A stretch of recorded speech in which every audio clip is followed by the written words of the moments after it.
Go ahead.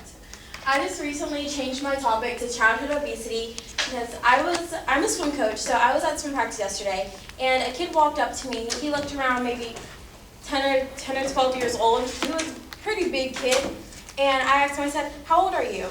He said, "I'm 7. Like, you mean you're in the 7th grade? No, he said he was 7 years old, and he was pretty big. I don't know if he was obese, but he definitely was not a healthy weight for his age. That's why I chose to change my topic to childhood obesity. Childhood obesity has more than doubled in adolescents in the past 30 years. The percentage of children aged 6 to 15 in the United States who were obese increased from 7% in 1980 to nearly 38% in 2014, according to healthyyouth.obesity.com.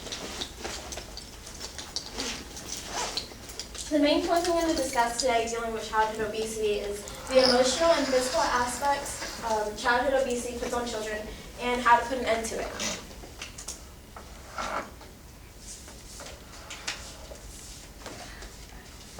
So, childhood obesity is a serious problem considered in American society. It has serious issues associated with the health crisis.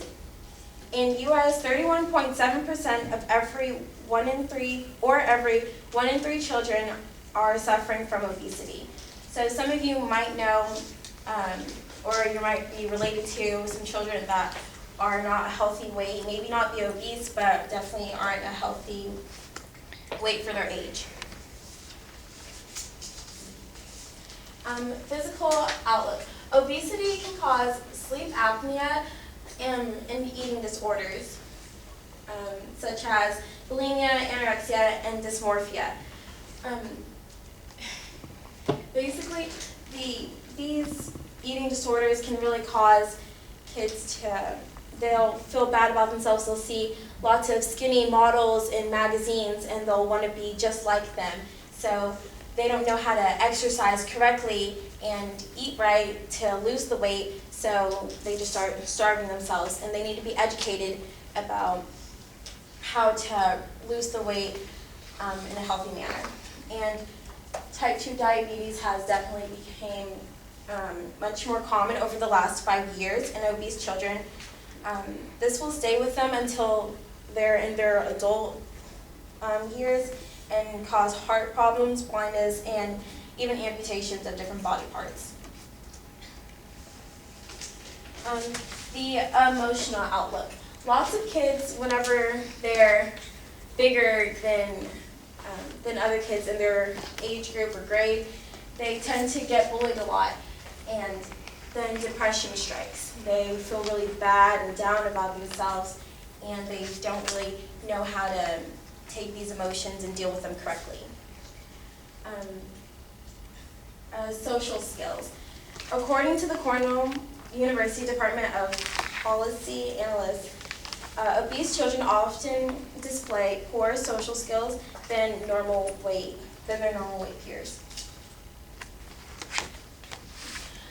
This is just a map of the adult obesity rates and childhood obesity rates.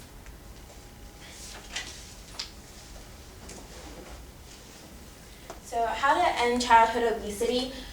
Basically, if you're a parent or a sibling or a friend of a child who is obese, you can get informed, get information for them, tell them about it, educate the kids about healthy diets and how to lose the weight correctly and exercising, and impose a more rigorous exercise regimen.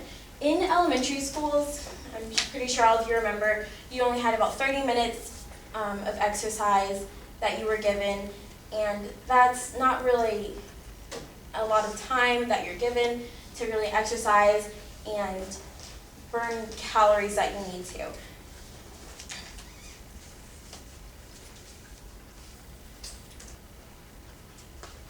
This is a childhood obesity documentary.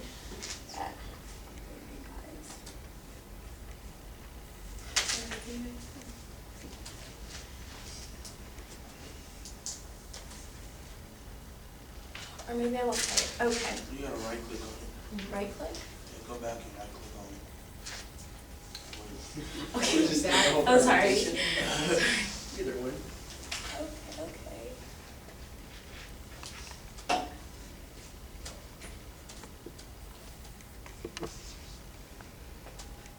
So right click? Yeah.